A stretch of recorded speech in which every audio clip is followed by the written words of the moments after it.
It started with the usual. Waking up in different places on smaller scales. Fall asleep on the couch, wake up in my bed.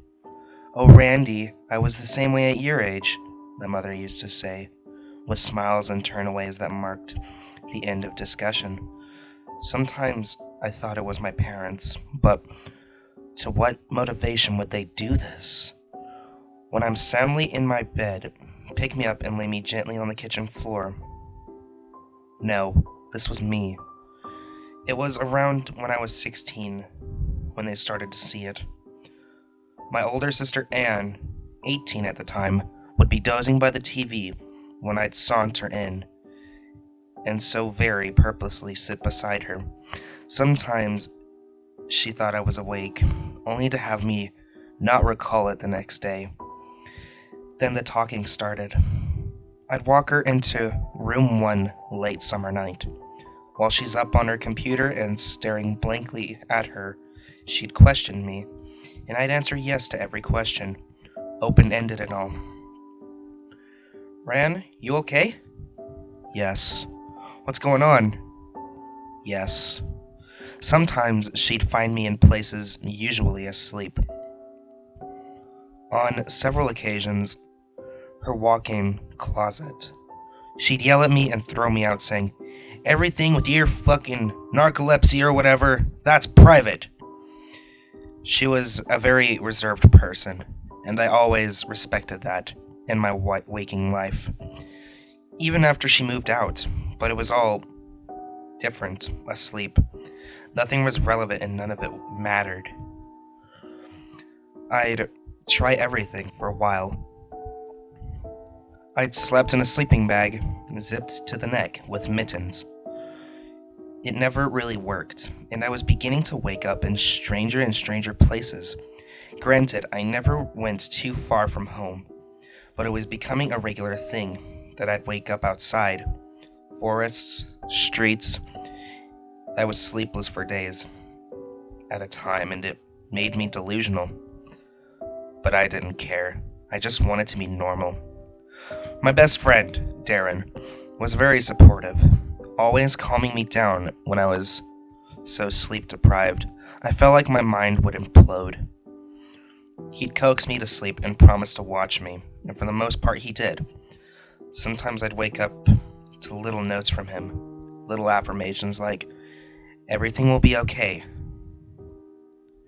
I'd find these notes in the cracks in the rifts of my home, folded neatly and creased tight, telling me it's okay. Darren and I didn't always get along though. Sometimes we'd fight and he'd leave. The guy had a lot of problems, maybe some form of manic depression. That's when I find the malicious notes.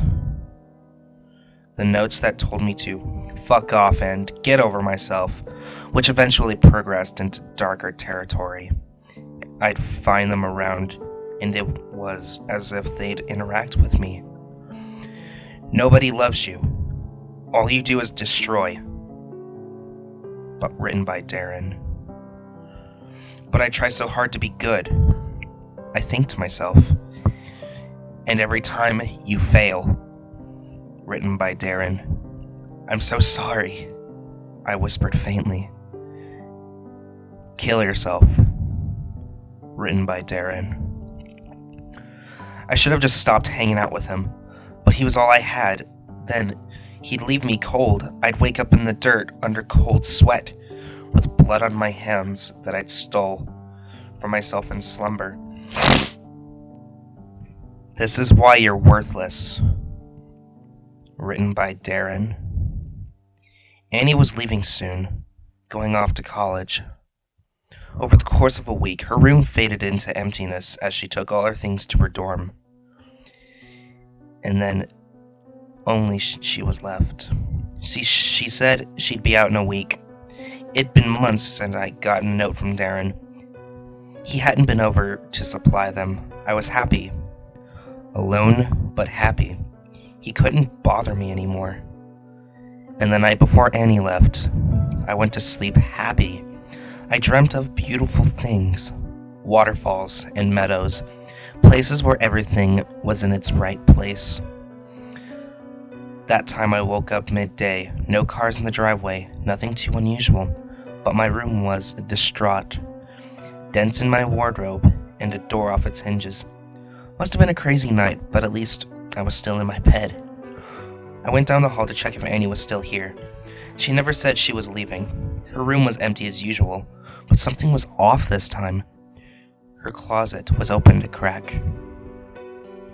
She never left her closet open. Not even the slightest bit. It was her private zone, her sanctuary. That's when I saw the little drops on the floor, smeared like crimson pastels. Like someone had gone over to spread them. I followed them to the closet, looking down the whole way. I reached the door and wrapped my fingers around the edge, slowly pushing forward. And there she was, mangled and beaten. The veins in her neck torn out. The carpet was no longer off-white and dry, but moist and crimson. It was as if she were mauled by an animal, and I saw it. A little note on her chest, folded with the care and precision Darren had always prided himself on. But the signature was different, and then it hit me, clear as day, like waves of clarity, but still somehow topped with disbelief. It wasn't Darren. It was never Darren. I squeezed my eyes as I declared it to myself. I opened my lids as I read the whole note one more time. Glazed eyes and trembling fingers. Everything will be okay. Written by Randy.